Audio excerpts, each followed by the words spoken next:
What's up, everybody? Welcome to Human Innovation Tarot. My name is Eddie with Imagine Life Development Center. And in this reading, I'm going to be taking a look at the reasons why maybe you guys have been feeling stuck, or if things in your life haven't really changed a whole lot, maybe this year or in the last few months. So basically,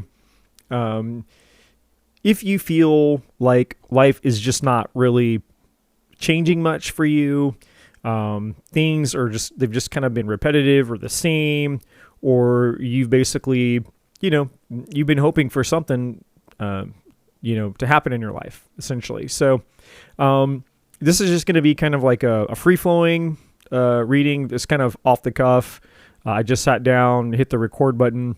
So I don't really have, a plan per se, other than, just to kind of look at what's keeping us stuck, or those of you that feel stuck, or what's, preventing forward movement, what's preventing progress and change and all that type of thing. So we'll be looking at the obstacles, and then of course, I'll pull some cards to check the advice, just to see, obviously what we need to do, or what you should do, or what you could do to basically change things up and actually start getting some results here, okay?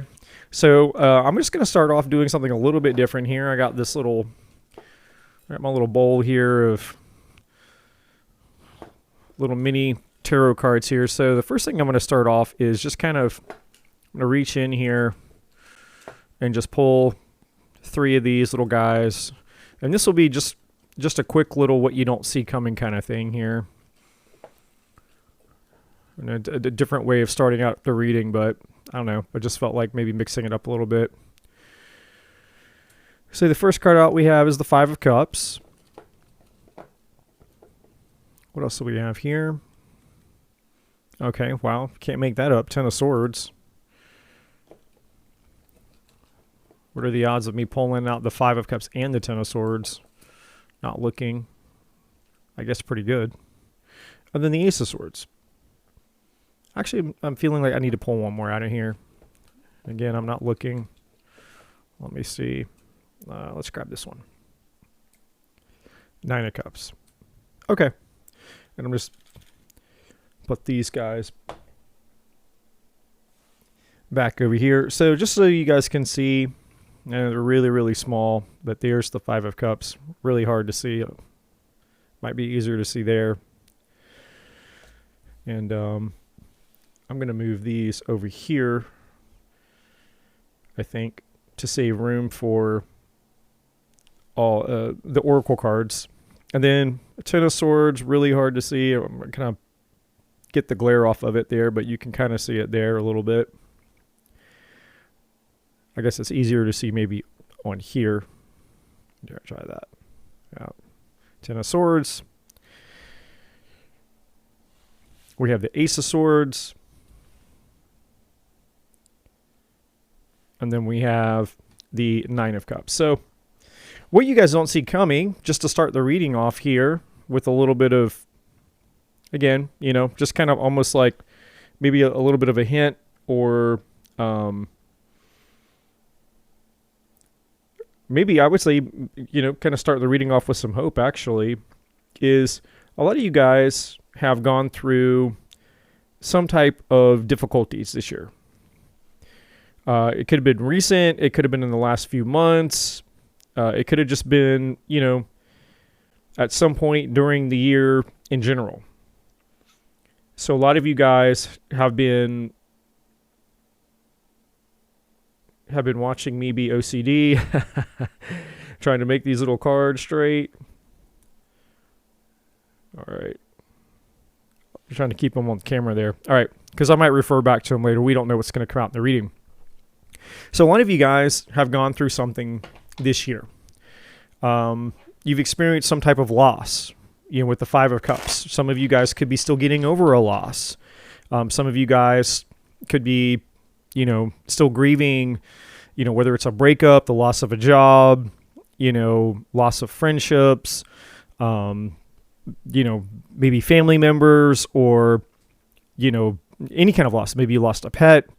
With the 5 of Cups, I know really hard to see, but with that 5 of Cups there's some type of loss there. For others of you, maybe maybe you made some bad decisions this year and you have a lot of guilt or regret or something. Maybe you're beating yourself up over something that you did. And again, it doesn't mean that you had to have done something bad or wrong or evil, but sometimes we make decisions that create loss, or loss occurs as a result of a decision that we make, and then we beat ourselves up for it, right? Like, man, I'm so stupid, like things like that, where we go into like a self-loathing pattern where, let's say, maybe, I don't know, maybe you went back to an ex, per se. And again, I'm not saying that this is what happened for you specifically. I'm just using it as an example, but maybe you did. I don't know. Obviously, the storylines are going to be different. Situation, circumstance are going to be different for all of you, right? But let's just say that you went back to an ex. You had an ex come back, or you went back to them, and you thought things were going to be different this time, and it wasn't different. It's like same person, same outcome. It just didn't. It was a bad decision, a bad choice on my part, and so because maybe you've done this once, twice, or maybe a few times, you've gone back to this person. You're beating yourself up over it. You're like, why am I so stupid? Why am I so dumb? I should have known they weren't going to be different. I should have known nothing was going to change, right? So you could be in that boat, right? There's lots of different, there's lots of different potentials here with that Five of Cups. So whatever it is, it's either you're beating yourself up or you went through some kind of loss. And then, of course, the Ten of Swords is a lot of you guys, again, it's just feedbacking off of that Five of Cups. You went through something very painful. It was a painful ending. A lot of you guys were betrayed, or you just, something didn't work out. It was toxic. You broke up. It ended. And maybe for some of you, again, it could have been the loss of a job, or maybe you had a health issue, a health struggle, or some of you just, maybe this year was just tough in general, and you just kind of went through a cycle of like a dark night of the soul. Sometimes we go through seasons like that, like I remember, I've been through many in my own life, but I would say, kind of a more intense period, which I think was probably intense for a lot of people, was back in 2020. And even though there wasn't anything specifically happening to me as somebody who's highly sensitive and empathic, because the whole world was going into quarantine, there was always all this fear and uncertainty, and then all the changes with the government and regulations and rules. And, I took on a lot of that energy. And so for like the first 3, 4, 5 months of 2020, it's like I just kind of, was like hermit mode, not just because I had to be in quarantine or anything like that. It was just, I just didn't want to get out of bed. There was just this dark, gloomy energy. You know what I mean? So for some of you, it could be something similar to that. It could just be this sense of heaviness, and, and for others of you, if you're in the Northern Hemisphere, if you're in the United States, we're kind of entering into holiday season. Not everybody has an enjoyable holiday season, right? So some of you, maybe this time of year is not it's not the most wonderful time of the year for you, right? But whatever this is just indicating that you guys have been through, a lot of this year, or maybe it's been a few years, or whatever it looks like for you. But here's the cool part, right? So all that to say, we're moving into this Ace of Swords, which is a reset, because the 10 was the ending, and the Ace of Swords now resets back to a whole new start, right? So a cycle is over here, and it's actually a good thing, because we're moving into the Ace of Swords, which is now, again, because this reading is really about, feeling stuck, things aren't moving forward. We did just move into Mercury retrograde. So I think that was today. It's either today or tomorrow. Mercury retrograde, just began, and I think we'll be in retrograde until about December 15th or somewhere in there, about mid-December. So, retrograde is about revisiting the past, reflecting, things like that, of course, on top of all the other typical retrograde things. But this Ace of Swords is about getting clarity. So right now, it's an awesome time, and what you guys are going to start to experience, and I won't be surprised if it comes out in the rest of the reading, is that whatever has been keeping you stuck, right? Whether it's something in the past, or something that's been out of your control, or just a shift or a change that's needed to happen within you, you're going to start to see and get the clarity for whatever that thing is. Like, you're going to get clarity, revelations, truth, and it's going to lead to victory, whatever that is. Like, whatever you're needing, you're about to receive it, which leads us to why I said this is actually a really good reading here. Just starting off with these 3 little cards here, what you don't see coming is the 9 of Cups. The 9 of Cups is fulfillment, satisfaction, you getting what you wish for, you getting what you want, and it's emotionally satisfying you, right? Something that's going to make you very, very, very happy, right? So it's actually, considering, just 3 random little cards that I pulled out of that, my little bowl over there. It's a really cool way to start the reading. All right, so what we're going to do now, I'm going to go ahead and just start pulling, a bunch of different oracle cards, just whatever I feel led to grab, I'll put it out on the table. So the first row will essentially be the challenge. Like, what has that challenge actually been for all of you, or for us collectively, right? Now, of course, again, take what resonates, leave what doesn't. Not every card or every part of this reading is probably going to resonate for everyone. So whatever pieces sound like they resonate for you, take those pieces and ignore the rest. So the first column will be cards in regards to the challenge. And then the other cards that come out on the table will be advice or outcomes. Okay. So we're going to start over here in the challenge section here. So what have been the major challenges for the collective, please? The things keeping us stuck, the reason why we have not been able to move forward or progress towards our 9 of Cups fulfillment. Okay, right off the bat, we have love. So for a lot of you, it's been love, it's been relationship matters. Maybe some of you could be partnerships, could be family, but for the most part, it does look like it has to do with probably love and romance. Give me one more card on that from this deck. What specifically about love and romance has been the challenge?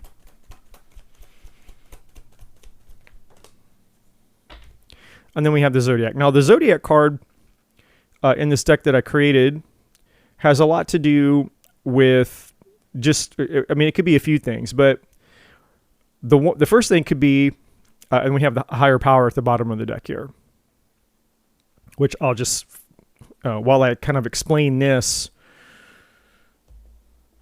before I pull the advice here. Excuse me. The zodiac card here has a lot to do with whether somebody or a relationship is in alignment with us or not. And also, my nose is running like a DM. The zodiac card could be having to do with timing also, right? Astrological timing. Like, so sometimes you could meet somebody, like, for example, it's Mercury retrograde. Now, of course, people could come back from the past. That's kind of a well-known Mercury retrograde type thing. But it could also just be that the timing isn't correct, right? Like, retrograde is not a great time to start anything new. And this is just an example, right? But there's a lot of relationships where maybe you didn't know that when you met this person, your energies just don't align, right? There's a term for relationships that are called Plutonian relationships, where essentially one person's Pluto is in opposition to whoever their partner is, and it creates like a very traumatic or trauma bond type of obsessive, toxic relationship. You can check it out. It's very interesting. A lot of people who think that they've met, their counterpart or a twin flame, mistake a Plutonian relationship for like a twin flame relationship because they're super, super, super intense. They can trigger you, and you can have like a very similar, type of relationship with somebody who either you or them, their Pluto placement and their astrology chart is in opposition to whatever planets, in your chart. And so it's a very specific type of relationship that can mirror or mimic other relationships that would otherwise be considered like a healthy relationship, right? So, and I'm just throwing out examples. I'm not saying that this is what it is for you, but the challenge here in regards to love and romance essentially boils down to you just weren't in alignment with this person, or the timing of that relationship wasn't in alignment, because even though maybe your astrology charts, you and this person, you look good on paper. Like if you take your charts and you overlap them and you're looking at it, it's like, hey, our charts actually look really good together. But for whatever reason, the energy just still wasn't in alignment. That could have been because of the transiting planets, right? That's how, astrology is kind of complicated in that way. So it could have just been the timing thing. And it doesn't even have to necessarily be the astrology. It could just be timing in terms of your spiritual growth and development. If you're, if you're, let's say you're a really spiritual person, you've gone through a spiritual awakening and, you understand all of this, and then you met somebody and that person's still stuck in the matrix, and they haven't gone through a spiritual awakening, then it's very hard for you guys to be in alignment, because they're not really going to understand you, and you're not going to feel understood by them, because you don't, your philosophy of life and the way that you view life is not through social norms and social conditioning and those types of paradigms, all the matrix stuff, politics, religion, and all that kind of thing, like the normal types of thinking, the normal conditioning, the way that we're programmed, right? Like you could see above all of that, beyond all of that, you kind of take on like the unity consciousness and collective consciousness ideas, and you don't, you're just disassociated with all that stuff. You're not into religion, you're not into politics, you don't, you're not into the Groundhog's Day type of living. You're not somebody who gravitates towards the typical idea that my worth and my self-value are attached to materialism, success, and status and all of that. Like, you're not a part of that, right? You know that spirituality and spiritual development is who you are and who you become, and the way that you live your life and contribute to everyone, right? It's so much bigger than, the title you have at your job, or how much money is in your bank account, or all the nice stuff that you have, right? And you're not living in self-preservation. You're not living to feel important or any of those types of things, right? Or to follow the rules established by other people. So, there could have been a misalignment in that regard, because you're spiritually awakened, they're not spiritually awakened.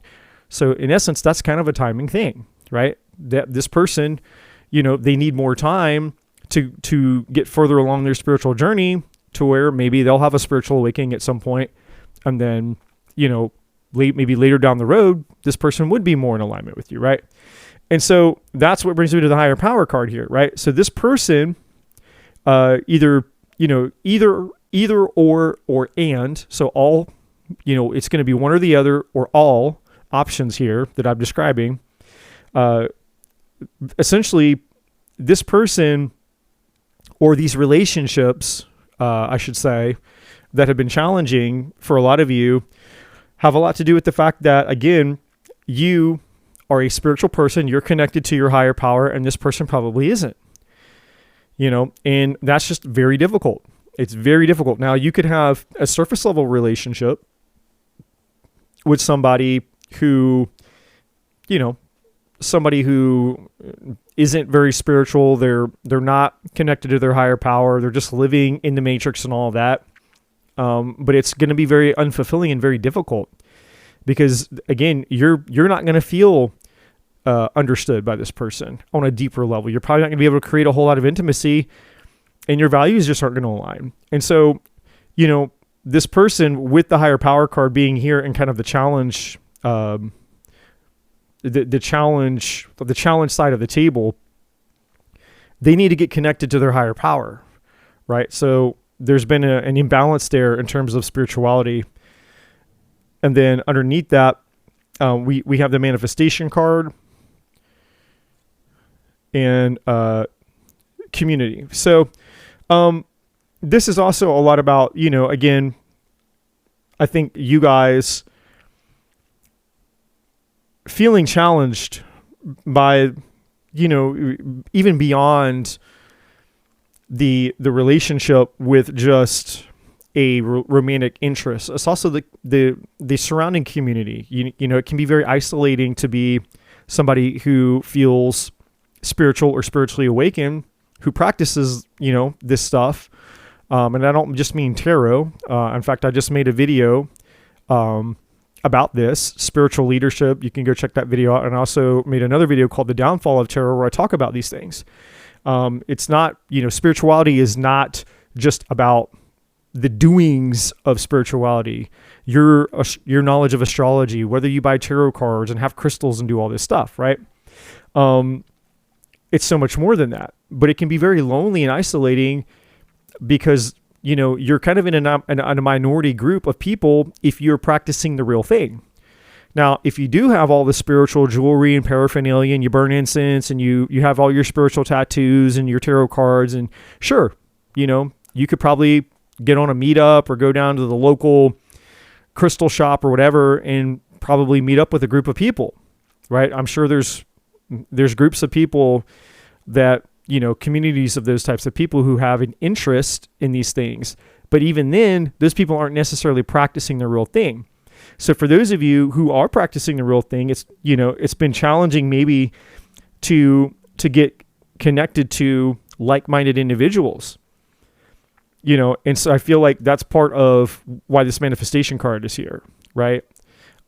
It's basically like, you guys have, it's felt challenging to find people that you are romantically aligned with. And it's also been very challenging to just find your place in a community of people where you feel you belong, that you share those things in common, right? So that's just kind of been, or maybe the reverse is maybe the people that you've been romantically interested in have been a part of communities that you just don't resonate with. Maybe they go out and they party. Maybe they go to bars. Maybe, their family or their friend groups are just not people who understand you or think that they're bad for you, or, they're toxic, negative people. And you're like, I just don't want to be around that energy because it affects me. I don't want to be around negative people. I don't want to be around hateful and angry people. I don't want to be around people who talk about politics 24/7 and out of one side of their mouth, they're all about, love and world peace and this, that, and the other. But the other side of their mouth, they're like, I hate anybody that doesn't think the exact same way that I think. I hate everybody that doesn't vote exactly the way that I vote. I hate anybody that associates with this politician. I hate. It's like, well, which one are you? Do you love, do you truly believe in world peace and you truly believe in true love and unconditional love for all and acceptance of all? Or you only believe that that's possible for people that believe the same way you believe, think the same way you think, vote the same way you vote? That's ridiculous. That's like essentially saying that, the whole world should be just like you, right? It's ridiculous. Like if I had that mentality, then we'd all be screwed, right? If I'm like, well, I only like people and I can only live in a world if that world was just full of a bunch of other Eddies. It's like, no, differences are important. Like the world would literally end if it was just me.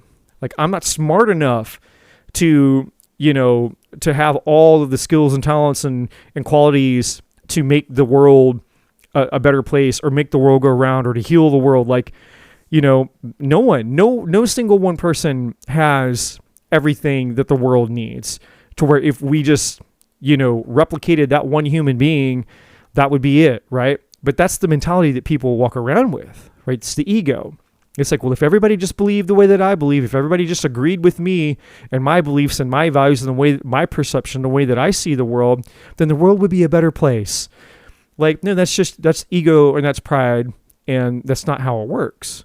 Right? And it doesn't mean that you're going to get along with everybody, because we live in a dualistic world. Some energies you're not supposed to get along with. Doesn't mean you have to hate them. Doesn't mean you have to hang out with them. Doesn't mean you have to be friends with them. Right? So anyways, that there's a challenge here in regards to that with relationships. So let's take a look at the advice to this energy here. What's the advice in regards to love and timing and this zodiac energy that's on the table here? What do we need to do about this to move this energy forward, to get a result, and to not get stuck? Okay. All right. So we have the superficial card, and we have influence, and then the community card came back from the bottom of the deck, and we have two cards. We have community and we have favored, and underneath favored we have not aligned. Okay, so I'm just gonna set these down here for a moment. So the advice is basically for all of us to, again, the temptation is when you take on the spiritual journey, it can be very isolating. It can be a very isolating and lonely experience because it's very hard to find people that you truly resonate with that are actually practicing true spirituality and not just the, materialistic idea of it. Like, having your spiritual tattoos and your crystals and your spiritual clothing and your tarot cards and burning your incense and doing your meditations and your yoga or whatever, right? Anybody can do that stuff. What you do out here in the external world doesn't have anything to do with true spirituality, right? Like true spirituality is always an inside, an inner game first. And then yes, it will bleed out into the external world, right? That's the intention of it. You go within, you connect to your higher power, you connect to your identity, you connect to your spiritual purpose and meaning in life, you figure out why you're here, why you incarnated in this world, and then you take all of that information, all of that knowledge, you take those gifts and those talents and all of that, and you bring it out here into the real world to help serve the collective, right? So, but the temptation is when we feel isolated, we feel alone, and we don't feel like we have many friends or community, or you want love, because we're still human beings, regardless of how spiritual you are or not. You're still a human being. You still have needs like everybody else has. You still get lonely like everybody else gets lonely. You still want love like everybody else wants love, right? And so the temptation is to fall into the trap of being influenced by superficial things or non-spiritual things or things within the matrix, right? So you might settle for a superficial boyfriend or girlfriend. You may settle for a non-spiritual, superficial relationship that deep down inside, you know that this relationship isn't really, it's not really deep. There's not really a whole lot of growth, but it's safe and you get your needs met. Whether it's just, hey, I like having somebody in my life that I can talk to, or somebody I can be affectionate with, or somebody I can have sex with, or just somebody to talk to, And so a lot of times we're willing to settle for superficial things. Now, it doesn't have to just be romance. It could be settling for superficial jobs, right? Settling for, just basically setting a superficial standard for your life where things in life are just focused on surface level things. You're choosing to hang out with people that are in a superficial community. And again, we could define superficial as obviously things that are fake, and, surface level, but also people that are just living in the matrix, just living by the standards of the world, people that think that the most important things in life are their religious beliefs or their political beliefs, or, what degree they got in college, what position they have at their job and how much money they make, how big their paycheck is and what their yearly salary is and how much money they have in the bank, or what kind of stuff they have, what kind of car they drive, all of that kind of stuff that is temporal, right? There's no spiritual, there's no eternal value in any of it. It's temporal, right? If you died, none of that stuff is going to matter. Your car's not going to matter. Your job's not going to matter. Your title's not going to matter. All that shit's not going to matter. It's temporal, right? So we could define that, superficial as temporal, right? But so influence is the most powerful force in the universe because everything is a form of influence, right? Everything is a form of influence. Everything is influencing everything. And so we have to be careful about what we allow to influence us And this is the advice, right? So we have to be careful to not be influenced by superficial things, superficial jobs, superficial relationships, superficial ways of thinking, getting caught up in superficial communities, things like that, because we're chosen, we're different. We have a different path in life. That's what this favored is all about, right? That's why this person up here is standing on the top of the mountain and they have this light in their hand, which is representative of, God's source of the universe, a higher power. We hold the power of infinity, of God, source of the universe is part of us. We are that force, and that force is us. And underneath it, we have not aligned. So essentially the advice here is saying, hey, there's things that we are not in alignment with, and you cannot force that alignment. No matter how much you want that person, that ex, that boyfriend, that girlfriend, that family member, that best friend, that those people at work, that group of people that you used to hang out with, or those friends from your past, whatever it is, no matter how bad you try to force it, it's not going to be in alignment with you because you're on a different path. Those people aren't on the same journey and on the same path as you.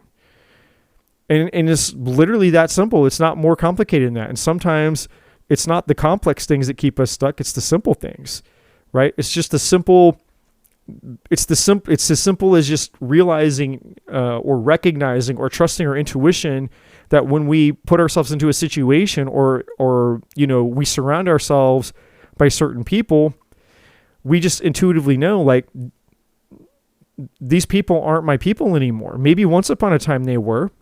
Maybe years ago, before you went through your spiritual awakening, before you came into your spiritual awareness, those people would have been good for you, right? But they're not anymore. This group isn't anymore. Those family members aren't anymore. And again, it can be very lonely and very isolating, which creates temptation to want to tolerate things that are not in alignment with you. And no matter how much you force it, it's not going to change it. You're not going to change those people. You're not going to help your family, your exes and your friends and the people at your work or whatever. You're not going to force them to awaken, because spiritual awakening is between that person and their higher power. Now, can we be an influential part in somebody's journey? Yes. But in my experience, those aren't the people that are usually around you in most cases, like the immediate people around you. The people that you've already known or that you've known for years. I'm not saying it's impossible. Sure, sometimes we do influence our friends, our family members, or maybe a partner to step up and join us, right? But in my experience, that's usually more rare than not. It's not impossible, but it's rare. The people that you're meant to influence are typically people that find you, or you find your way to them. In a lot of cases, it's more of like a divine thing, right? It's more like, a divine setup, right? A divine appointment. Like me being out here on YouTube. I post these videos and I do my part. I don't choose who comes and sees these videos. I don't go out and find you all as the viewers and say, okay, hey, I don't know who you are. I've never met you before. You could live across the world from me. And I just show up in your email, or I show up on your social media, or, I don't come search you out. Somehow, whether it's obviously the algorithm or whatever, God's source of the universe, whatever you believe, had a way of you finding your way to this video, or this video finding its way to you. I don't choose who gets to see these videos. That's out of my control. But you found your way to this video some way, shape, or form. And so now, as a listener of this video, again, influence is the most powerful force in the universe. As you listen to the information in this video, you're being influenced by it, one way or the other. And you'll either be influenced in a way that hopefully helps you and inspires you and gives you information that will help you along your spiritual path and your spiritual journey and your life in general. Or you'll be like, this means nothing to me. This reading sucks. It doesn't resonate with me. And it'll have no influence over you, and you'll turn it off, or you already have, right? That's how, in my experience, that's how this works. So again, the challenge here has a lot to do with letting go of and separating yourself from things that are just not in alignment with you in your spiritual journey, and not being influenced by those things anymore, but also not hanging on to them anymore. So if we go back over to this first three cards, it's like, yeah, it sucks with the Five of Cups. It sucks. Sometimes it's hard to let go of things, right? This person here is grieving the three cups that are spelt, but there's two cups behind this person that are still standing up. So it's that the three cups represent the things that we have to leave behind, and we're kind of sad, and we're focused on the things. It's like, oh man, but if I let go of my friends, my family, and these things, and I'm not saying let go like you'll never speak to them. I'm just saying, like, instead of trying so hard to get their attention or to fit in or to get them to understand you and all of that, it's like, it's probably not going to happen. So instead of focusing on that and feeling left out and lonely and isolated, if this person would just turn around and see that there's two cups behind them, it's essentially saying that there is a community for you. There is a tribe of people out there. There are those people out there that if you just turn your focus elsewhere, then the universe can guide you in the direction you need to go to meet the people that you're intended to meet.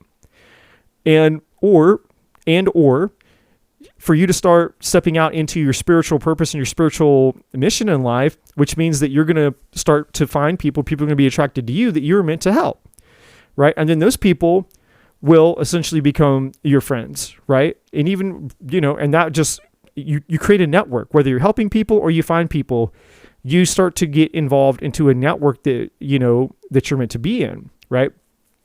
And then, of course, the Ten of Swords is again the courage to say, "Hey, there are certain things that might need to end, so that I can advance in my truth." Ace of Swords, so that I can find my path to fulfillment, which is the Nine of Cups, right? So let's keep going with this here. Okay, so this is kind of like the entry here, where we're just kind of like entering the dragon, Bruce Lee style here.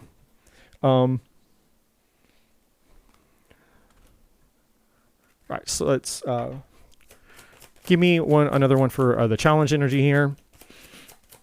And I'm going to try to do, because I realized we've already gone about half an hour into the reading. So I'm just going to try to do some of these, because I've got a few decks over here that I want to pull from, that I want to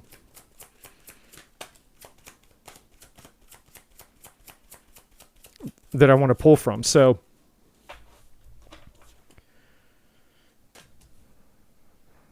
all right, so the challenge, on the challenge side from this deck, excuse me, on the challenge side, we have pride. So the energy here on the challenge side is again about learning how to manage our own egos, our own pride, and sometimes we have a tendency, as spiritual people, and I'm guilty of this in my past, I've done this for sure, and every once in a while it shows up and I have to like rein myself back in. We can get caught into being kind of know-it-alls, right? Or we might get pulled into certain types of debates with people, right? Where people, they want to debate things that we just inherently know are true. And I know that sounds prideful, but some truth is truth, whether somebody else wants to believe it or not. Like gravity, like you can't debate gravity. Gravity is real. It's it's not a subjective truth. It's an objective truth, right? Subjective truths are things that are subjected to your opinion. It's like, well, my perception is different than yours. That's my truth about this. That's your truth about that. That's subjective. And objective truth is something that just is what it is, and there's no point in arguing it, right? Gravity is an objective truth. It just is.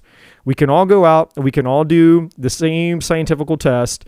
Every human being can go outside, take a rock and drop it out of their hand, and the rock is going to fall to the ground.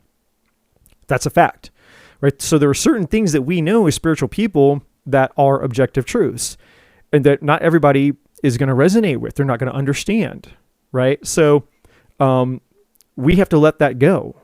It's not up to us to prove anything to anybody, right?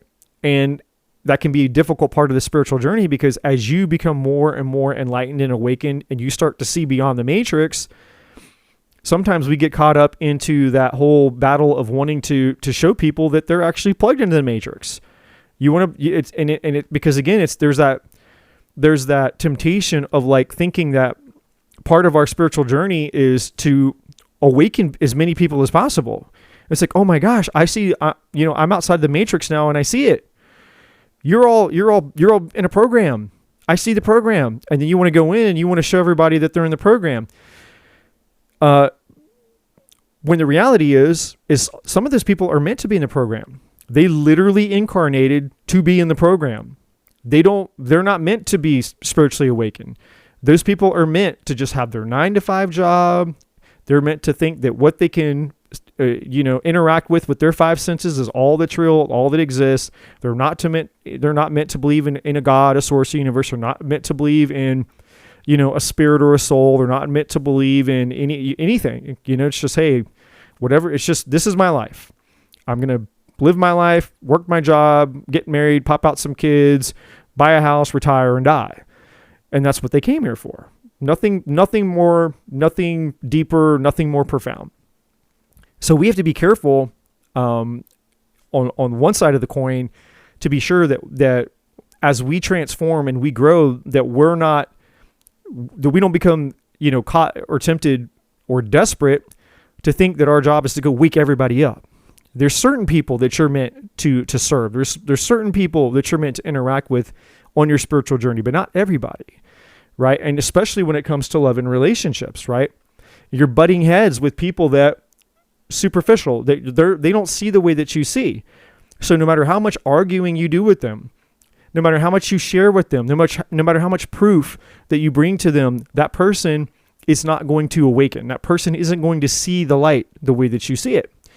And so that's half of the challenge there. And the other half of the challenge is to be careful of surrounding yourself, or to be careful with surrounding yourself, I should say, with people who have a lot of pride and ego. People who are extremely proud, people that are only focused on themselves.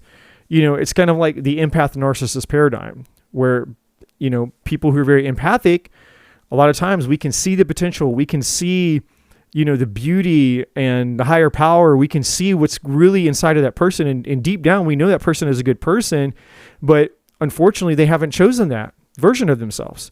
They're actually very toxic. And if I had a penny for every empath that I know who has a pattern of choosing narcissistic or selfish people, because, part of being a light worker is being a healer. And so we see these hurt people who are narcissistic on the outside, and I know that's a little bit of an overused term, but, whatever, they're toxic, they're narcissistic, they're selfish, whatever word you want to use. And the healer in us wants to get involved. The healer in us is like, oh, but I see the light in them, and there's this power, this beautiful person, and if I could just get in there and just help them see the beauty of who they really are, then it's like you can see the version of them that they would become. But you fall in love with the fantasy of their potential instead of accepting the fact that they're a free will being and this is who they really are. And they may never choose that higher potential for themselves, right? So there's what's the word I want to use? So there's a warning or caution to be careful of that as you move forward, because you may be stuck. You may be setting yourself back, because remember, this is the challenge, and this reading is about why you're stuck, why things aren't moving forward, why you're not seeing progress in your journey, is because, every time that you have an opportunity to start moving forward, you go back, or you either go back to somebody who's not in alignment with you, which we saw over here at the bottom of that deck, or you choose somebody new who distracts you and takes you off of your path again, right? So it's, again, just being aware of that pattern. Either way, the pattern of, fighting with people, wrestling with people, being, about, your beliefs and trying to inspire them to see the matrix, and you sharing your knowledge with them and being frustrated that they're not getting it, frustrating that they're not getting on board with it, frustrating that they're not going through an awakening. Or the other side of the coin, staying in the pattern of, trying, fantasizing and falling in love with people or relating to people because you see the potential in them, but they're not choosing that potential. They're just going to continue to be that selfish, narcissistic, stuck person, right? Or just somebody who's not in alignment with you. Now, the advice here is limitless, right? This goes back to that favored card. And this is a metaphor saying, hey, what you need to be focused on is the limitless power that you have within you as a spiritual person. And for you to tap into your spiritual confidence here at the bottom of this deck, right? This is you realizing that it's beyond intellectualizing. It's beyond your logic of just going, oh, I know this spiritual stuff. I know the astrology stuff. I know the tarot stuff. I've watched all the big hitter spiritual podcasts, and I've listened to all the spiritual, famous authors and speakers and all the people that are anybody out there. You know their names. You've heard them talk. You might have a lot of spiritual knowledge about lots of things, but that's different than having spiritual confidence, right? Just because you have information in your head doesn't mean that you're using it. Doesn't mean that you're actually going out and living your spiritual journey. Not observing other people living their spiritual journey. That's different. Being an observer of other people that you appreciate, that you look up to, that you admire, that you listen to, that you follow, that you learn from. Sure, and that's great and that's necessary. We should all have mentors that we look up to that help us in our spiritual development, in our spiritual growth. But if you're just observing and you're not doing anything with it, then you're ignoring your own call. And the universe is saying, no, you're meant to go out and do your thing, not just be an observer, not just sit back collecting spiritual knowledge and being a fan. You're meant to go out and do your thing. Go get started with your thing. Look within and get and actually grab hold of the power within you and prove to yourself that you have that power. And then take that power and go out into the world and use that power, because that's where confidence comes from. Confidence comes from doing stuff so that your brain can collect feedback, can collect knowledge, can collect information, new information that you're capable of doing it. And then your nervous system will have an experience. That's where confidence comes from. Your brain collecting knowledge and information by doing something that you've never done before, or something that you've done courageously or imperfectly. You go out and you start figuring something out, right? It's almost like if you've never changed your own tire before, if you've never fixed something before, right? And you go out and you're like, this is the first time I've ever tried to change my own tire on my car. Or maybe you change your own brakes, or maybe you decide to change your own oil or something. I don't know. You've never done it before. And so as you go out and you start doing it, your brain is collecting new information, right? That's the first thing that's happening. The second thing is you gain the confidence in your nervous system, in your body, by actually doing it. That's why doing something is always a better way of learning than just observing. You can retain a little bit by observing, taking mental notes, writing things down, right? You have like 10% retention, but if you actually go and do it and you get it in your body, in your nervous system, your body will remember it. For example, when you're changing a tire, you have your tire iron and you're taking the lugs off your tire to get the tire off. Your body's remembering that. It's taking your brain is taking inventory of the steps involved, and your nervous system is taking inventory of like, okay, it was this hard. I needed this much pressure. Your muscle memory. There's so many things that are involved in that process. Just as an example, right? So confidence comes by you going out and you getting involved in your mission, and not just stepping back, not just being a spiritual intellectual expert by, I know that person, I've read that book, I know all about astrology this, I know all about this, spiritual that. It's like, okay, that's great. That knowledge will probably be useful, but go out into the world and start doing the thing so that you can gain the confidence. Like, I actually can do this, and you might do it imperfectly at first. It might not be your best performance the first time, but you'll start to realize that you weren't terrible at it. You'll start to realize that somebody was helped by it. And that's the game changer. The first time I ever got up to do public speaking, right?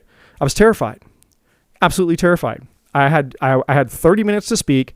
I couldn't ramble. I couldn't be all over the place. And I practiced for 2 weeks, every day for 2 weeks, multiple times a day, timing myself, trying to figure out exactly what to say, trying to figure out what's the process that I need to use here. And so I had to use index cards to make notes so to help me not go off on all these crazy rants and sidetracks and things. And so when the day came, I was scared shitless. I'm an introvert. I'm not a stand in front of public speaker type of person.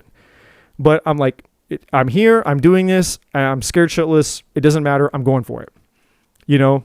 And once I stepped on that stage, it was no going back. I was committed and it was do or die. This is either going to be terrible and I'm going to suck, or I'm going to go for it. I'm going to give it my best shot and we'll see what happens. And for the first roughly about first 10 minutes of it, I was terrified. But then the longer I stayed with it, it's almost like the fear started to dissolve. And then I just kind of got into a flow, sort of like I do when I start recording these videos. Very similar. The beginning of the videos are always the hardest part for me. Once I get into the flow, it's like, it's just there. There is no more fear. I'm just in the flow now. And at the end of that first, I was talking about relationships in this particular example. And at the end of that 30-minute talk that I gave, there was 10 people waiting to talk to me. They're waiting in line to talk to me. And they're like, oh my God, I learned it. And like, I blew my mind because the stuff I shared wasn't even like that mind blowing. And I had all these people that were just like, oh my gosh, you don't understand. What you talked about was happening with me in my life. And it was like all this feedback of like positivity. And it's exactly what I needed to reinforce within me that this is what you're supposed to be doing. And see, if you don't ever take that risk, you don't ever take that chance, you're not going to get that feedback, which means you won't get the confidence because you just never stepped out to prove to yourself that you're actually better at the thing that you're scared of doing than you think you are. Right? So that's why you're limitless. When you're in your power and you're in your purpose, you're limitless. And that's what, you just have to show yourself and prove to yourself that you have the confidence to do it. And that's just a matter of courage. There's no magic pill for courage. That's why it's called courage. That's why courage is doing something scared. You're going to do it scared. That's what courage is. It's not the absence of fear. It's just doing the thing you're afraid of doing while being afraid to do it, right? And there's no magic pill for that. You can't rehearse it enough because even by practicing, it's not the same exact experience as being in the moment, right? There's no rehearsal for it. It would be like a woman trying to rehearse having a baby. It's like, okay, you can rehearse it all you want, but when that baby starts to actually be born, it's a totally different experience than anything you could have ever rehearsed, right? But once you've had your first baby, then you have that experience. Okay, this is what's going to happen. This is what it felt like. Again, your body, it's memorized, it's remembered in your mind and in your nervous system, right? And that's why people will tell you the first baby is always super scary, and everyone's like, super, that first baby, it's like, oh my, what do I do with this thing? And oh my gosh, it's coughing. Is it sick? Let's take it to the hospital, and then 3 kids later, the kid's coughing and vomiting. And they're like, whatever, the kid will get fine. It's like they've done it so many times now. They don't flinch at anything. They have that experience and knowledge now as a parent where they're not so obsessive and afraid that every little thing is affecting their baby because they've had a few of those things. They've raised a few of those things. They know. They have experience with it now. So now that's nothing, unless, the kid's like literally its heart's stopping beating or they're turning blue or something, don't need to take it to the hospital, right? So that's just an example for that. So let's keep going.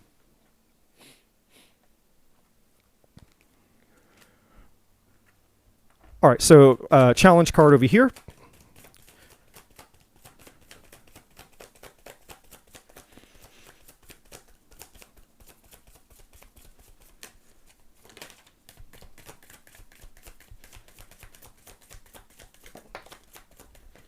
And then okay, so for some of you guys, it's about forgiveness. All right. So some of the challenge, and obviously this could be family, friends, relationships, anything having to do with forgiveness for betrayals, deception, deceit, losses, anything of that nature, could fall into the category of forgiveness there. And again, as many of you know, so I'm not going to spend a whole lot of time on this. Forgiveness is not forgetting, and forgiveness is not allowing. Forgiveness is not tolerating poor behavior.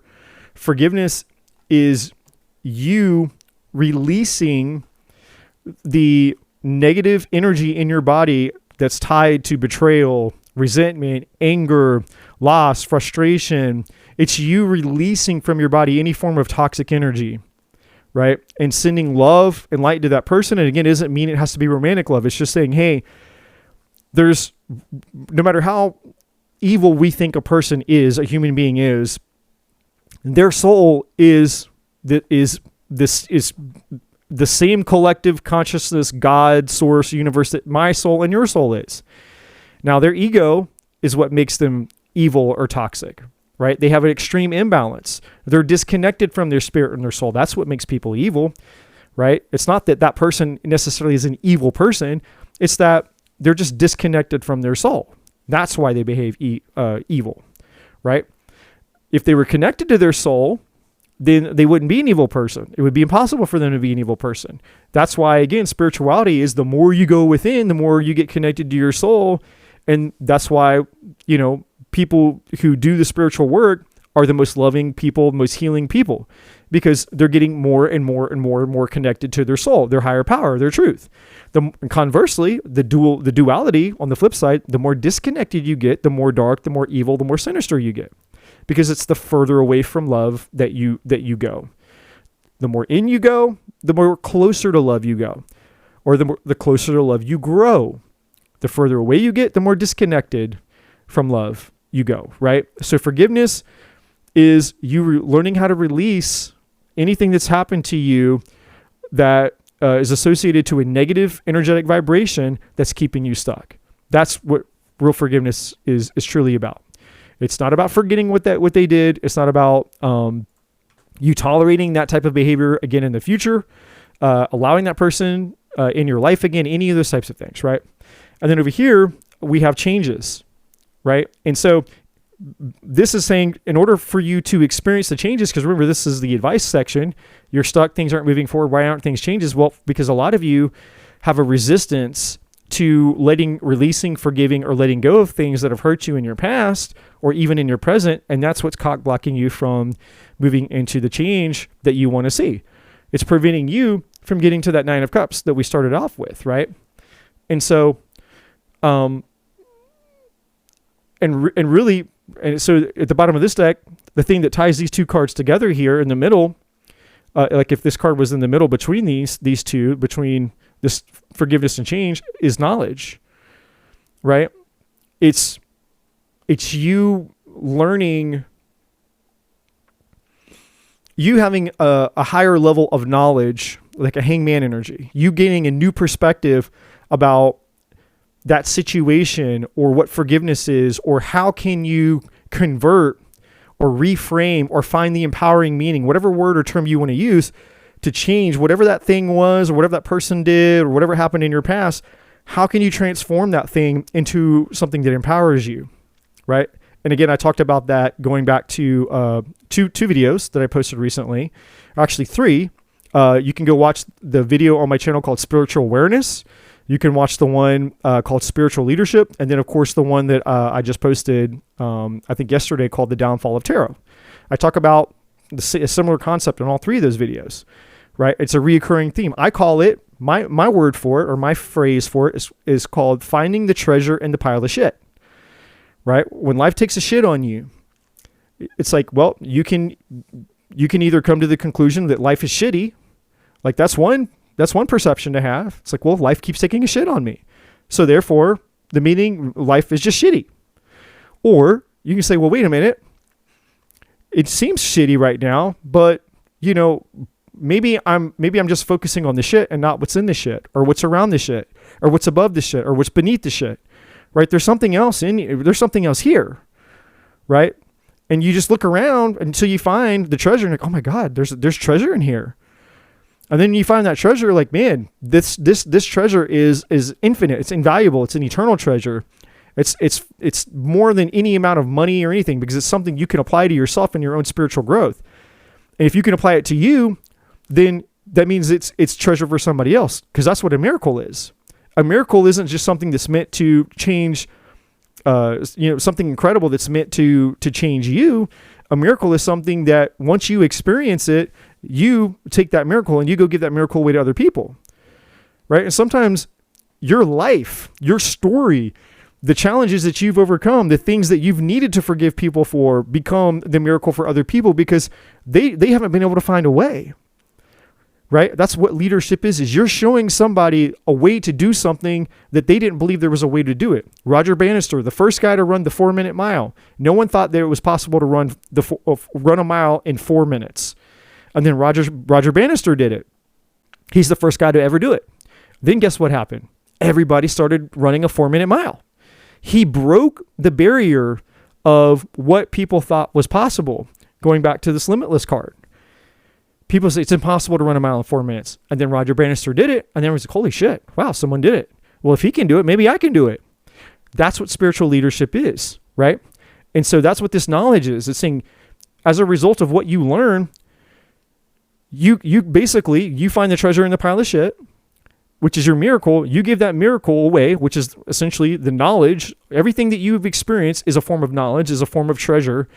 Now you have a miracle that you can go out and you can give away to people. That's spiritual leadership. You are inspiring people to do something that they didn't think they were able to do. I can't forgive that person. I can never forgive my parents. I can never forgive my mother, my father, my brother, my family, that ex or this or that or whatever. I can never get over that thing that they did. Yes, you can, because I did too. Right? That's spiritual leadership. It gave me chills. Got a few more here.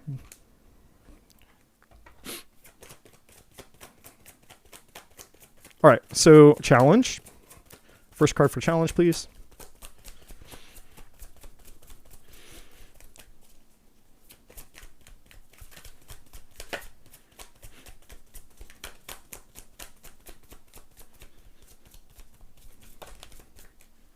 All right, so we have 3 that want to come out. So, lost but never alone. Yeah, and this goes back to what I was saying at the beginning of the read. It's just saying if you feel lost, or alone, that 5 of Cups energy, you're not. You're not lost. You're not alone. And at the bottom of the deck, we have, it's kind of hard to see. It says go within, which is, again, a repeat of everything I just said about going, spirituality is about you going in with to find the treasure, yada, yada, yada, right? Let me move this over here. And we got these other 2 cards. So, yeah. And so the challenge is, again, to not fall into the temptation or the illusion that you're alone, because right now it feels like you're alone, right? There is a period of isolation. There is a time where we do go through a form of isolation in our spiritual journey. If you go through a true spiritual awakening, and you hear a lot of people talk about this in their story, so this isn't just my opinion. I've met lots of people who've had this experience. You can watch other people's YouTube videos where they tell their story. When you really start to go through a true spiritual awakening, the very first thing you experience is a sense of isolation and loneliness, because you're departing from everything you ever knew. Right? And as you depart and you disconnect, you're walking through this gap of, I don't belong in this world yet, but I haven't completely entered this new world yet. And so you're in the gap. And in the gap is where we feel isolated and alone, because we haven't just quite stepped foot into the promised land just yet. Right? You have to go through the wilderness first. Biblical metaphor. Israel was a slave to Egypt. Moses comes to Egypt, gets Israel to move out of Egypt, and then Pharaoh chases after them. They go through the Red Sea, and then they're wandering in the wilderness, and then eventually they move to the promised land. There's a time where you go into the wilderness and it's lonely and it's isolating feeling, right? And I know that sucks, because it's like when you want love and you want connection, you want that person, and I'm no different, right? It's like, I'm 43 years old, and my true spiritual awakening started in 2020, and I'm just now coming out the other side of it. So for me, it's been almost 5 years to really, really go through it. It wasn't an overnight thing. It wasn't a 1-year thing. 2 steps forward, 1 step back. I made some decisions in there that probably created some delays, if I'm to be honest with you. And yeah, it's been kind of lonely, My friend group is basically almost non-existent. I can't meet people. I can't meet romantic partners that I resonate with, right? So I had to just learn to lean into it, right? And it's like, okay, so what do I need to focus on? And my guides are like, you need to go do your channel. You need to help people. You need to just get on your spiritual path. And I would get on it, but I would dabble in it. I wasn't taking it too serious. And then I would go out and get distracted by other things. Then I'd start to feel isolated and lonely. And then I'm like, why am I isolated and lonely? And then my guide would tell me, well, because you're not on your spiritual path, get back on your spiritual path. I get back on my spiritual path. And then it's like, boom, I start meeting people. I'm like, I start networking, and then stuff starts happening for me. And I'm like, there's something to this. Then I get distracted again. Then I get lonely and sad. I'm like, why is my life? The same thing. The same that this reading is all about. I get stuck. Nothing's happening. Nothing's changing. Why? Because you need to overcome this challenge of getting distracted and all these things that are going on in your life, get back on your path, and then boom, stuff starts happening again. And to where now I'm like, I get it. I got it now. Right? Just, you need to stay on your path, stay on your path, stay on your path, stay on your purpose. And the things that you need and desire are already there waiting for you, right? So, which leads us here to, so the challenge again is to not allow the isolation and the loneliness to overtake you and overwhelm you and distract you. Like, and you're human, you're not going to do this perfect, just like me, but to the best of your ability, not be distracted by it, because once you get on your path, it says, heal yourself, heal the world, right? As you work on yourself, again, you're going to find the treasure in the pile of shit. And look, the light in you can lead the way. And there's two meanings to this. One, it's like, again, saying you stay on your path, everything you need will be on your path. But it's also saying that, again, the whole spiritual leadership thing that I talked about just a second ago. You heal yourself, you're going within, you're finding the treasure in the pile of shit, and then the light within you will lead the way. You going out into the world now, showing everybody your treasure, sharing the miracle with the world, will attract and draw everything that all the people that are meant for you, that are right for you, everything that you need will start to be attracted within. How do you get there? You have to go within. You have to go within. You have to go within. You have to go within. The answer is not out here at first. This part of the journey, the bridge from the challenge to the promised land, is to go within. You have to go within, and you have to you have to complete the work that needs to be done. So once you go within, you stay there until you've completed that step. And then as you begin to be led from within to go out there, then these other things will begin to manifest for you. All right, we have just two more. All right, challenge. Two more, and then I'll just pull a quick little advice.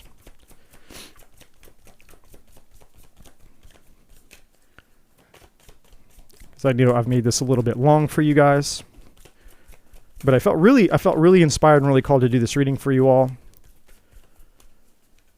I felt like it's very necessary. I don't do a whole lot of readings like this very often. I should probably do more. I guess we'll find out if I should do more. If nobody watches it, then I probably won't. But yeah, prosperity lies ahead. Not really a challenge, but just kind of a reminder, I guess. It's just saying, hey, prosperity lies ahead. Now it says new moon in Taurus, if I can talk. And Taurus is a very stable energy, right? It's doing things consistently. Earth energy, practicality, consistency, follow through, right? So again, I read this as prosperity lies ahead as long as you stay on task, as long as you keep doing the things, not giving up. Just keep putting one foot in front of the other. It's a very Knight of Pentacles type of energy, where the Knight of Pentacles isn't the fastest guy in the deck. He's one of the slower guys, perhaps, but he doesn't miss a beat. He doesn't miss a step. He doesn't miss a detail. He's very thorough in what he's doing, right? Like, he's not in a hurry. He's not going to miss something. He's not going to mess something up. He's not going to miss a detail. He's not in a rush. He's very methodical about making sure every step gets completed. That's the energy that's coming off of that card. Let me see if I can get this one off the floor here. All right, so then the advice is your commitment is being tested. Now, this card fell on the floor, so obviously I didn't know that it said that, which is about this, the Taurus energy, staying committed to it. And that's what this is saying. So this card is just the other side of this card, saying if, your commitment will be tested as you move forward, and that's why you need to move forward in this Taurus-like energy. Don't miss steps. Don't try to cut corners. Don't try to rush things, like honor the spiritual journey. Because you will have moments like I was saying, you will be tempted by distractions and people from your past coming back and loneliness and other emotions. Like you have all these things that are going to be distracting you from staying on the path to getting to your fulfillment. I'll just kind of put this one over here.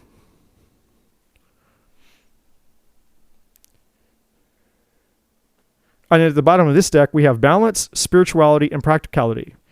Yeah, so again, it's saying, it's not all about being, like a lot of people make the mistake of, they get into spirituality and they just become super woo-woo, right?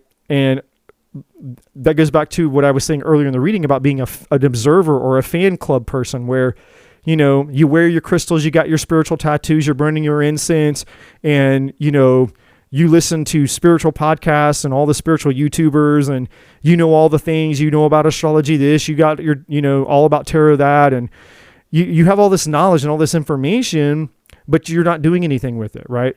And that's what a lot of spiritual people do. They're a lot of knowledgeable people who, when you look at them, they look the part. It's like, okay, that person's probably spiritual. They've got all their crystal necklaces and their tattoos and all the things. And again, I don't have anything, that's not me being judgmental, by the way. I don't have a problem with that. Like, that's awesome. Great. Cool. If that's your style, that's your style. I'm not not judging anybody's style, but that's not spirituality. Spirituality is, what are you doing with that knowledge? How has that knowledge that you've learned from all these people, how has that knowledge gone within you to change you? Or have you really changed? And has it changed you enough to where you know what your spiritual purpose in life is? And if it has led you to an awareness, an awakening of your spiritual purpose, then what's stopping you from actually going out and pursuing it? Which we talked about up here, the limitlessness and the confidence, right? Up here. This card, right? We talked about that. That the only way you get confidence is going out and doing the thing scared. So that's essentially what this is saying with the spirituality and practicality, right? The spiritual, if I get the glare off it, well, I got it. Here's another one that I'll grab behind it. But balance, spirituality, and practicality. Well, the spirituality part of it is obviously, yes, the knowledge and the going within. The practical part of it is this Taurus energy. It's the doing part. Like, you can't just have knowledge and be, a bank of information, an encyclopedia of spiritual knowledge. Something needs to be done with it. You have to utilize it. You have to use it. Use it on yourself first. It has to change you before it can come outside of you and have an effect out here in the real world. That's the purpose of it. And then I got this one here. This is the last oracle deck that I grabbed, and then I'm just going to pull some final advice. Okay, we have illumination.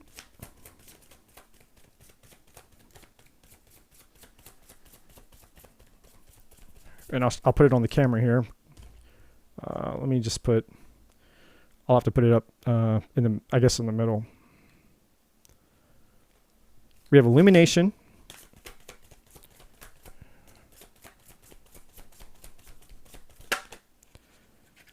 And then 2 flipped over, which is fine.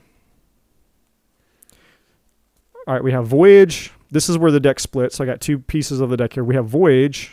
If you can see that well. Guess not. We have Voyage. All right. So that means going on the journey. Setting sail, going out on a voyage is, again, a journey. It's not an overnight thing. Then we have Trust. Kind of hard to see the word there. Trusting yourself, trusting your guides, trusting your spirit, and trusting readings like this. Trusting that, well, how do I know that if I do these things, that this is going to happen. Again, it takes courage. You have to have some degree of faith, right? Like you can't be spiritual and not have some type of faith. Believing in something that hasn't occurred yet. That's what faith is, right? The belief in something that you have no proof for yet. Now, those were those two, the cards I just set down. That was the split. Now here, these are the cards that actually came out for this side, which is taking risks. Again, just a repeat of what we said up here. Doing it scared. That's what this is essentially saying. Taking risks is everything I said about having the courage to just go out and do it scared. And that's how you're going to build your confidence. And then the second card we have is success. I mean, you can't make this shit up, right? These are the cards that came out of that deck. I didn't choose them. And it's saying, if you take the risk, you will be successful. It's confirmation. So, if you're having trouble having faith for this trust card information right here, trust, if you're having a hard time having faith and trusting that it's going to work out for you, well, there's your confirmation right there. Do what you can do, and the universe, God, source of the universe, will honor your faith in doing whatever that thing is that you need to do, which is really just kind of, when you come across a reading like this, is not just being a listener, but being a doer. What have you taken away from this reading? Before I close out, before I get some, again, I'm gonna get some tarot cards really quick. Let's see. We'll just use this one. What do you take away from this reading specifically? Now that this reading we're pretty much done, I'm just gonna pull some advice with using the tarot really quick. What have you taken away from this? What has resonated with you? What revelation, what has been illuminated to you with the illumination card? What realization have you had? Or what have you already known that maybe you've just been avoiding? What have you already known that you just haven't been doing? Right? For some of you, a reading like this might inspire something new, a new idea, a new revelation, or I never thought about it like that. Or, wow, that was the confirmation that I needed. And for others of you, this was just the universe kind of, giving you a gentle push in the back. And for others of you, it's the universe giving you a big swift kick in the ass. Like, hey, smacking you in the ass. Like, hey, dude, let's go. Let's go. Don't be out here in a Four of Cups energy sitting under the tree, all woe is me, woe is me, woe is me. And the cup is coming out of the clouds, which is your opportunities. That cup coming out of the cloud could be your Nine of Cups, that fulfillment. And it's like, man, get up out of the tree, that your fulfillment's like right there. Just turn your head this way. There it is. Grab the cup, grab that cup. Right. So that's kind of like, what's the reflection as you reflect on this reading? What do you take away from it? Because please do not just listen to this reading and then hit stop because, the reading's over. Okay. Blah, blah, blah. And then just go, zone out and go back to just doing the monkey brain thing, or get back on the rat wheel, get back on the carousel, zone out and just go back to doing the same old thing that you were doing before, right? What can you actually do with this information? What change can you start to make right now? What can you implement? And if I were you, if anything resonated that really jumped out at you, grab a piece of paper and write it down. Even if you don't go back and look at it, or even if you tear it up and you throw it away, when you write something down, it's clinically, scientifically proven that your retention is between 10 and 25%. It actually does, it has a biochemical effect on you when you actually write things down, right? So some of you guys, I would highly recommend just, whatever you take away from this, write it down. Whether or not you go back and you look at it, you review it, or whether you typically consider yourself a writer or a journalist, or, you never do that kind of thing. That's fine. Right? But just write down whatever came to you as a result of watching this reading, right? Get it in your nervous system. All right. So what advice, closing out for the collective here, what is their closing advice, please? What advice do they need to know in closing? So we got the King of Pentacles, which is earth energy. And this is a collective reading, so the sign doesn't really matter, but Virgo, Taurus, Capricorn energy. We have the Taurus energy here.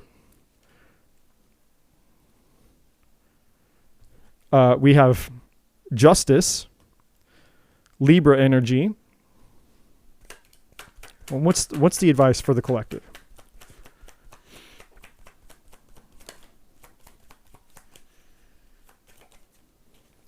And the Sun. Happiest card on the deck. Illumination, happiness, warmth, Leo energy. And then, I'll just have to put it up here. So this is where the deck split on that side, and this is the bottom. The Magician, Virgo, Gemini energy. And I'm just going to take a peek under this one. Temperance, Sagittarius energy. So the Divine. So I'll count that card as well underneath there. So success. The King of Pentacles here is essentially the archetype for all of you. Male or female, it doesn't matter. The King in the hierarchy of the court cards. You got the Page, you have the Knight, you have the Queen, you have the King. So if we're looking at it from levels of advancement or levels of success or titles, right? Or medals, right? You have bronze, silver, gold medal. Gold is the highest level, right? That's kind of what we're looking at here. Well, the King is the highest. The King is like the gold medal. And so it's saying, hey, many of you guys have a spiritual calling and a spiritual path, which, again, remember this, by the way, is all tied to your 9 of Cups energy, your fulfillment here. You getting your wish fulfilled, 9 of Cups. So I'm going to put this right on top of this King of Pentacles. This King of Pentacles represents you getting everything that you want. Everything that you want. If it's the money, it's the success, you starting a spiritual business, or you just stepping out and doing something with your spiritual gifts and talents, you finding the true love of your life that's not going to hurt you, betray you, screw you over, whatever that thing is for you, or whatever the things, plural, are for you.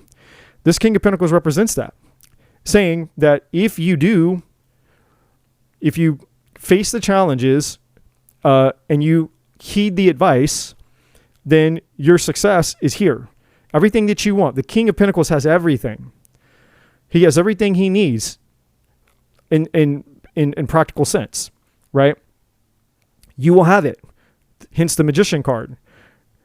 Earth energy, Virgo, Taurus, Capricorn. Magician, Virgo energy. So again, this card is literally tied to this card, saying you have all the tools and resources. You have all the power within. You are everything that we've talked about here. You're the limitless person. You're that favored person all the way back to the beginning of the reading, the guy standing on the mountain with the star. You're that favored person. You have everything you need to make this happen, make it a reality. All right. You have justice. Justice is karma. It's fairness. It's balance. It's letting go of what you can't control and know that the universe has got your back and is going to take care of those things for you. Here's the divine working with you. Your higher power, your guides, God, source, the universe is working things together with alchemy. The 2 cups represent alchemy. The universe has got your back. The universe is behind the scenes working things together with you. This is co-creation. That's why this card was on top of this card. So this is you.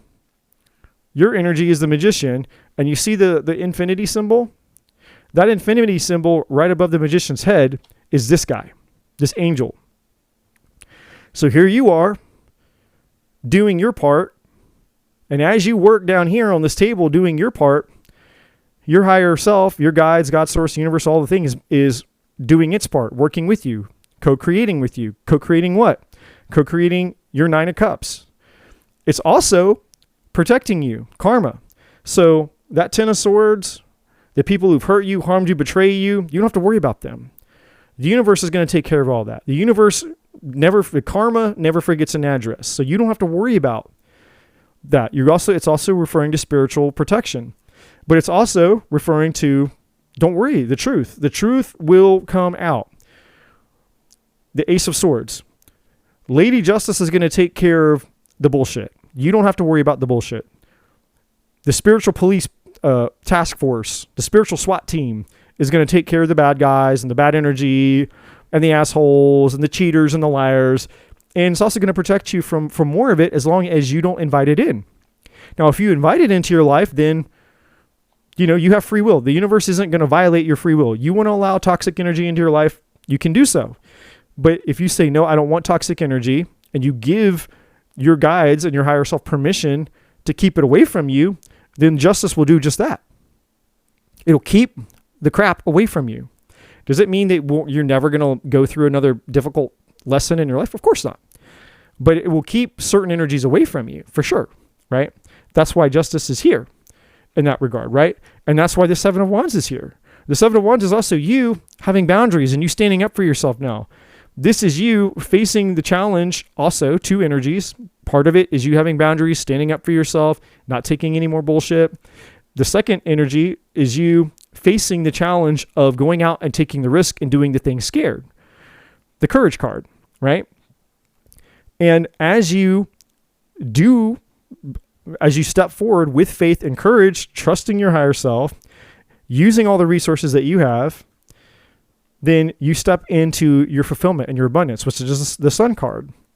The Sun card is the archetype of everything happy and glorious for you. It's the happiest card. It's you stepping into the absolute fulfillment of the entirety of your life.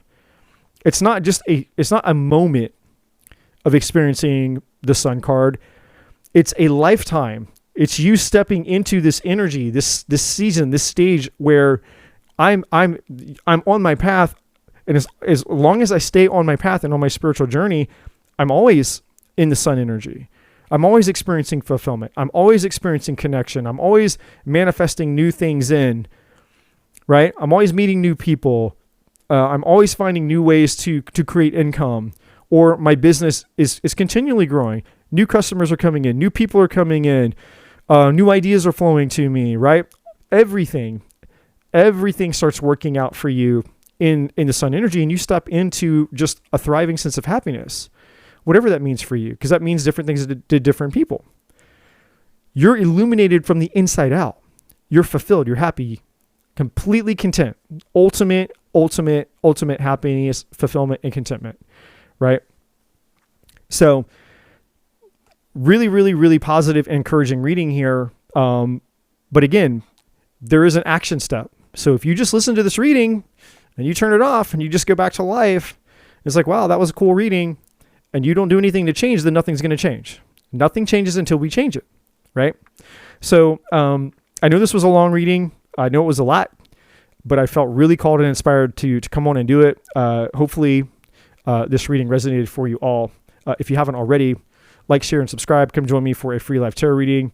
And I appreciate you all, and love and light. Hey guys, thank you so much for checking out this video. If you haven't already, please like, share, subscribe to the channel. All the other information is in the description box below. And as always, my friends, I'm not a bloody psychic.